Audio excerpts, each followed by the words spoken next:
Hello, and welcome to Shopify Masters. I'm Megan Coyle. Today, we're looking back on some of our favorite episodes of 2023. We had all sorts of industry experts join us this year, from venture capitalists to business editors to branding specialists. And almost all of them talked about learning more about your customers and how you can leverage data and AI to build deeper relationships. Their advice on customer data can help you make better business decisions. First up is Neil Hoyne, Chief Strategist for Data and Measurement at Google and the best-selling author of Converted, the data-driven way to win customers' hearts. So the starting point is not the reports. Far too often I see entrepreneurs go in and say, here's my analytics report. Let's see what's in it. And then they'll stare at it and be like, well, traffic is up in Brazil. Why is that? I don't know. What do I do with that? And you can't do anything with it. I can't do anything with it. I'm having PTSD, by the way. But No, it happens. It happens. Small companies and large companies. This is where you're looking for data and you hope it tells you a question or an opportunity, and it never does. Instead, what I encourage you to do is take a step back. Before you go into that data, write down your hypotheses. What do you think you could do to better connect with your customers? What information, if you had it, would change the way that you build products, that you interact, that you service with customers? And then you get to the data. So you come up with this huge list of the hypotheses you have, and then the next question you want to ask yourself is, do we have any data that helps us either prove or disprove this hypothesis? You may now find that in your analytics reports. If you don't, this may be an avenue for you to ask friends, family, colleagues, other people in marketing to say, have they seen anything that supports or disproves this hypothesis? And if you don't have any data, then you move on to the valuable third step, which is, can you test or find a way to capture that data on your own? But here, really what we're doing is we're starting with the question, what you think you should do differently, where you think there's an opportunity, and then all those reports work to support that. As opposed to the other way around, let's look through all the data and see if there's something there. And then we get frustrated when we're never sure about the question or the action we should be taking. You just want to be a little bit more focused as to who you pay attention to for what you do in your business. Number two is, oftentimes when we're capturing data, when we're trying to understand customers, we don't do it with an intention of what we're going to do with that data. So most companies, table stakes is, we'll capture conversion data. Here's what I need to get you that order. But we never think about what else we could do with that data. And so here's a practical example. In my inbox right now, I will have hundreds of promotional messages and email campaigns from companies I've purchased from in the past. All of them know my name. The research supports that adding somebody's first name into the subject line of an email significantly improves the likelihood that they will open that email, they will engage with that email, and decreases the likelihood they will unsubscribe. Yet in my inbox right now, no company, despite having my name, actually uses that data to build a better relationship. So companies may oftentimes collect data without thinking about how they can apply it. They just think, well, can we ask customers this? Like, can we have your credit card statement? What do you want it for? And customers are okay with sharing that data if they know the value exchange, if they know what they get back. We want to build you better products, make you better offers. I also tell people the most underutilized page for asking information. People often think they need to ask during the checkout process, which is a difficult bargain because now you're saying, you're ready to buy my product. Do I really want to ask another question or two that may distract you from finishing that purchase? Of course, right. And the answer is no, don't distract them. But here's where you want to ask them these questions. The height of trust that most of the data supports that customers have with your business is after they give you money. I gave you money. I really hope your product shows up. I hope I love it as much as I do on your website. Please give it to me. And then what do we do as companies? We give them a thank you page with an order number that nobody writes down, telling them that their email will have all their information, inviting them to close that window. It turns out that after they give you the money, that's at the height of trust where you can ask them those additional questions. What other companies did you consider? How valuable did you think our products were? How much money are you giving to us versus a competitor? That should be a playground for you to ask some of these questions to your customers to learn a little bit more about them and their behaviors. Just at the same time, always think for the questions you're asking, don't collect information just for the sake of collecting it. Think about how you might use it to personalize your emails, their experiences, or deliver better value to them.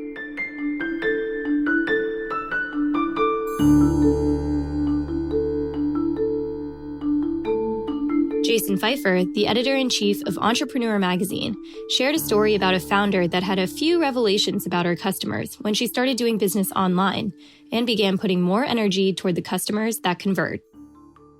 A story that has really stuck with me, for example, is, and sort of becomes an e-commerce story, but it doesn't start there, is this woman named Lena Fleminger who operates a wig shop in Baltimore called Lena's Wigs.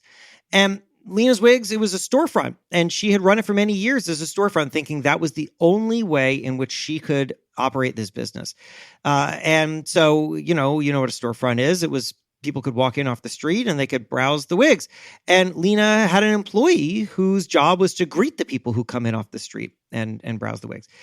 And then the pandemic comes along and she can no longer keep the doors open. She can't welcome people in. There are lockdowns. She's wondering how she can possibly operate this business. And so the only thing she can think of is something that seemed like a crazy idea before, right? It's not a radical idea, but she never thought it was good for her. And that was appointment only. Go to appointment only. Because, now you only have one person coming in. You can operate that during a pandemic. She had always thought this would be bad for my business because, why would you add more friction to the way in which people shop? Like, why would I make it harder for a customer to come and shop with me? So she had never wanted to do appointments, but now she had to. And she discovered two amazing things as a result. Number one, sales and profits rose. Number two, customers were happier.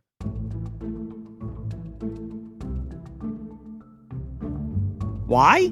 Here's why. Because you know who doesn't buy wigs? People who come in off the street. They don't buy wigs. They come in and they browse wigs. They're curious about wigs, but they don't buy wigs. You know who does buy wigs? People who are shopping for a very personal reason, often religious or health. And those people are very, very happy to have a private experience in which they are not shopping for wigs surrounded by a bunch of randos who come in off the street. So Lena had been paying, because she thought this is the only way to operate her business, she had been paying to have a person on staff who greet the people who come in off the street and do not buy wigs at the expense of the people who actually are her customer and do buy wigs.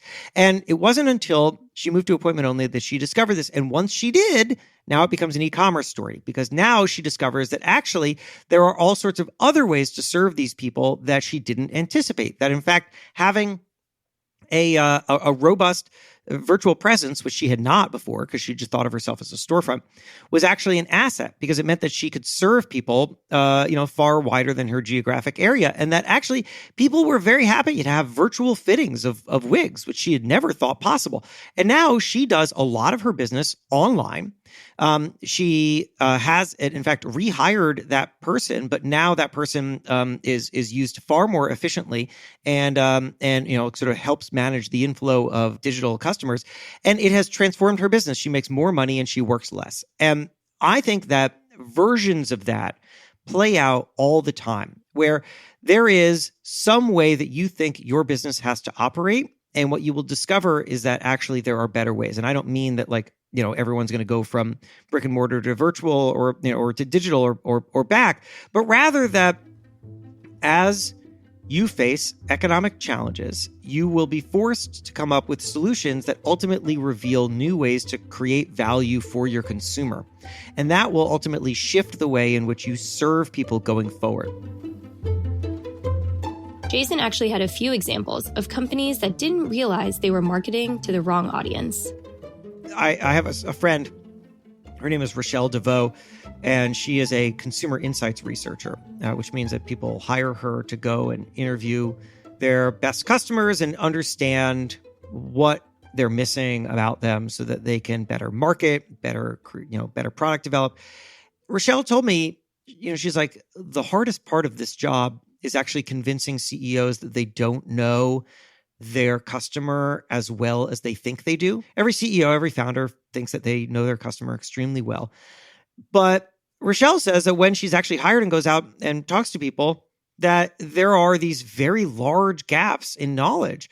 An example is this company, Vim and Vigor, is a sock company. It was started by a female athlete who was looking for compression socks and couldn't find one that she really liked on the market, so decided to make them herself. And her peer group really loved them, and so Vim and Vigor became this compression sock company for athletes. And it grew and grew, and then it plateaued. And they hired Rochelle to look into this and try to understand what was going on. And so Rochelle has this process by which she identifies the best customers, the most repeat customers, the most enthusiastic customers. These are the people who you really want to understand and make sure that you're able to appeal to, and find more of. After her research, she comes back to Vim and Vigor and she says, I got some news for you guys. You are a company for athletes, but your best customers are not athletes. You know who they are? They're people who spend all day on their feet working. They're like nurses. And so these people are really buying your socks despite you not marketing to them and really pretty much actively telling them that your company is not for them. Right? They're somehow your best customers have tolerated that you don't seem to care about them enough to buy your product. And this radically changed the way that Vim and Vigor operated. They stopped presenting themselves as an athletic company and they started changing their marketing and, I don't know, maybe even their product development. And as a result, unlocked growth.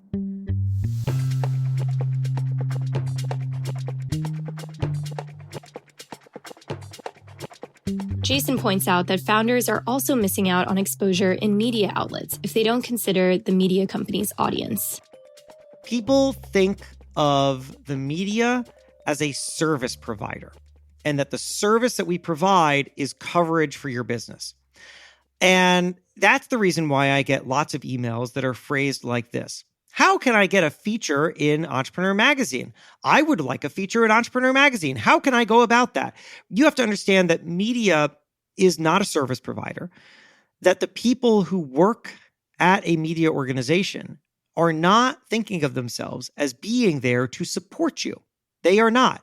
Their job is not to care about you. Their job is to care about their reader or their listener or their viewer.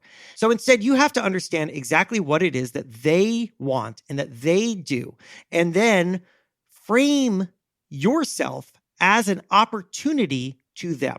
At Entrepreneur Magazine in particular, we think of ourselves not as a business magazine, but as a thinking magazine, which means that what we're really interested in is how have people thought through problems? How have they made counterintuitive decisions that led to significant results, such that other people can read these stories and say, aha, that is really insightful. I know exactly now a different way that I can think about my own business.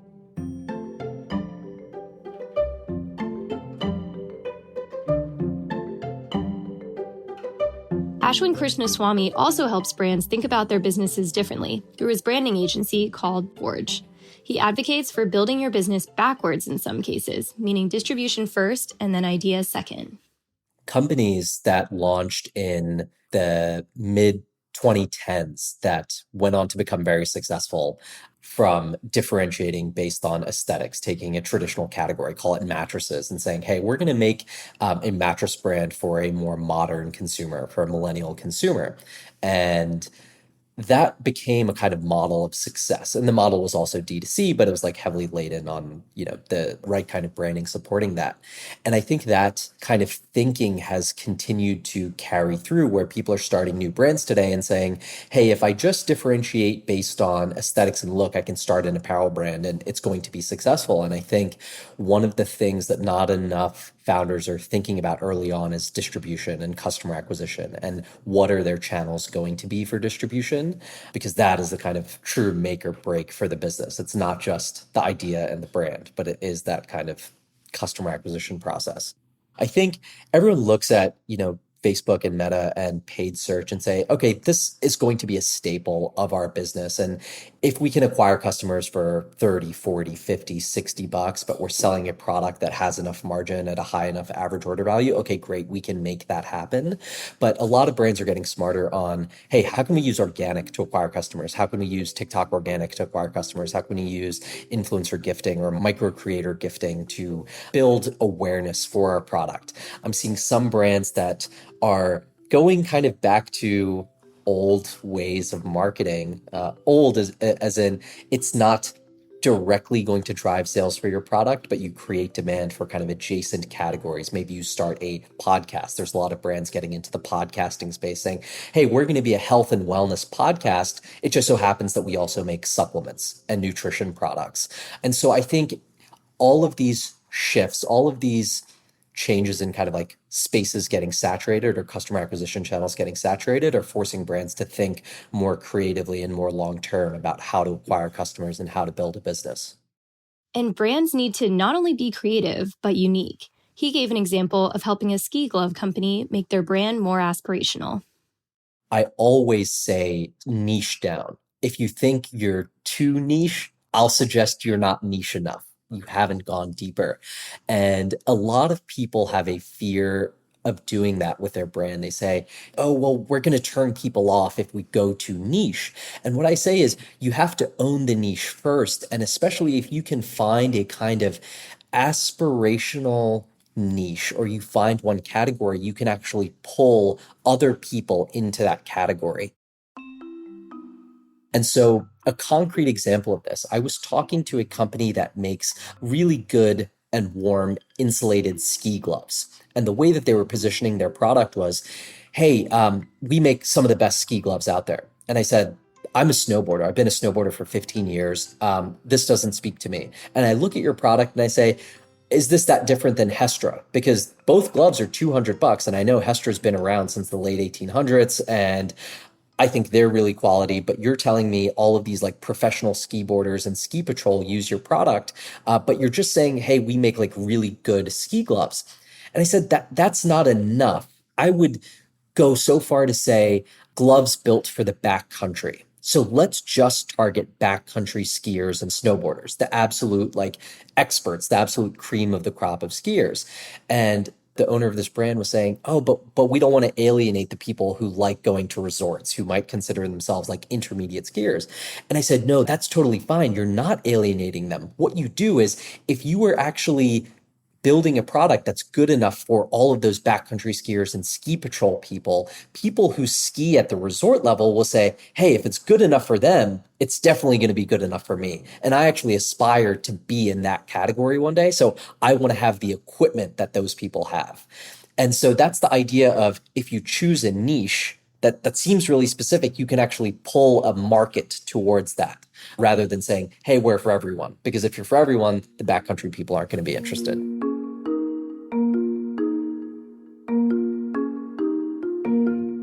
Maryam Haghighi is the Bank of Canada's first Director of Data Science. She says that understanding why people make decisions is key to becoming a more confident leader.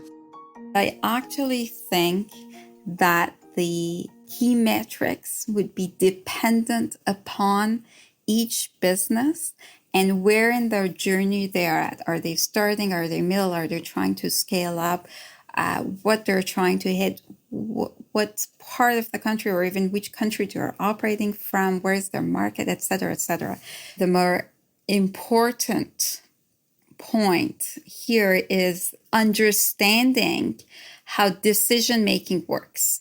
And this has become a focus of mine for the past little while. There is a lot of research out there that talks about the way our brain works and the way decision-making works. And why does that matter to business owners, entrepreneurs, and founders? Is because it matters how people decide to spend their money, whether they decide to buy your product or buy another product, whether they decide to invest in your business or not. So understanding how people make decisions, how human beings make decisions, has a direct impact on your business. There's a whole domain out there in psychology and economics. And actually this domain called behavioral economics, which is kind of like the love child of psychology and economics. And there are a ton of accessible books and podcasts and blogs there. I can think of one of the mega bestsellers is this book by Daniel Kahneman, who's the world-famous psychologist, winner of a Nobel Prize in economics. It's called Thinking Fast and Slow. There are other good materials out there about how our brain works, what makes us select, what makes us decide to take a direction versus another one. But I think those are key, they're not metrics, but they're key concepts, key principles for founders and business owners, and really everyone in the society to understand. I think strategy is just as much about what you decide to not do as it is about what you decide to do. So which direction to not go, which market to not enter, which product to not do is just as much of a strategic decision as it is about what to do. And sometimes metrics and data, if you just focus on metrics and math and data, you will lose that strategic side of what you decided to not do, because it only shows what you did. In a world with artificial intelligence, it might seem like technology has all the solutions, but Maryam recommends a healthy dose of skepticism too. So what is disruptive technology? An innovation that significantly alters the way that we as consumers or as businesses operate, industries as a whole behave. One of those disruptive tech that is impacting our lives on a daily basis. And the impact of that is only going to grow. I'm sure all your audience have heard of all the recent stuff in the news about ChatGPT and that type of technology. I mean, that's existed now for a few years. That's nothing new. But having it at that scale and that readily available to the public, of course, that is new. The other one is innovations with respect to hyper-personalization, and that goes hand in hand with AI. So how products get developed, how much you can personalize it, how much you can have personalized marketing to reach a certain segment of the population. All of those can be enhanced by artificial intelligence and machine learning. And the good news is that it's becoming less and less expensive to access that kind of disruptive tech. There used to be a time when people would have to have large operations and, pay a ton of money to developers and data scientists to understand those things. But now a lot of those capabilities are becoming available in a very easy to use format. So founders themselves could probably easily learn and pick it up to a certain degree. Maybe they would need a little bit of handholding, a little bit of training here and there. Of course, you always need to consult experts and keep an eye out what we call responsible innovation. So responsible AI, that goes into concepts of fairness, ethics, bias, because these algorithms, they use massive amounts of data to train the machine to give you an answer, give you a solution. And if your underlying data has issues, has biases, or a certain segment of the population is missing, then that would just get sometimes even magnified in the answer that AI is giving you. So it's important to keep an eye out that.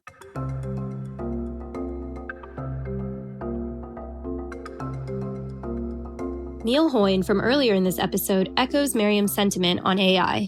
It might be able to complete some tasks, but it won't build the same relationship with customers, at least not yet. You should be very curious about what this technology can do. You should play with it for yourself, but you shouldn't look at it as something that you have to immediately integrate into your business or worry about being left behind. Your business is successful because of everything you've done to this point. AI should help to accelerate or transform it, not to dramatically change it and head in a different direction. You're talking about trust here and the risk of perhaps peeling away some layers of trust that you've built up over the years with your brand, right? Anything can happen with automation. I like to use very human examples for it. Every holiday, we just passed Mother's Day here in the States, I will write a card for my wife, right? My words, not as eloquent, but I like to think that I can write. Now, if I go into ChatGPT and I ask it to write a card, it will do a brilliant job, but it doesn't sound like me. and the meaning is lost. And part of what the value is that human connection, that imperfection, the time spent, the effort, just as we were talking about as companies build products, of sitting down there to try to come up with words. And so even though technically these AI models can give us the right answer, is it really the right thing for building trust with people, for building that genuine connection, that intimacy? I would argue no. And that's simply about knowing the limits, what your consumers want and how you deliver value to them. And that's it for this year. Thank you for tuning in. If you like this episode, leave us a review or send it to a friend. We wish you a happy holiday from our entire Shopify Masters production team. Gogo Zoger and I are our producers. Matt Schwartz and Miku Betlam are our audio engineers. Benjamin Gottlieb is our supervising producer, and our host is Shwang Esther Shan. I'm Megan Coyle. Thanks, and catch you in the new year.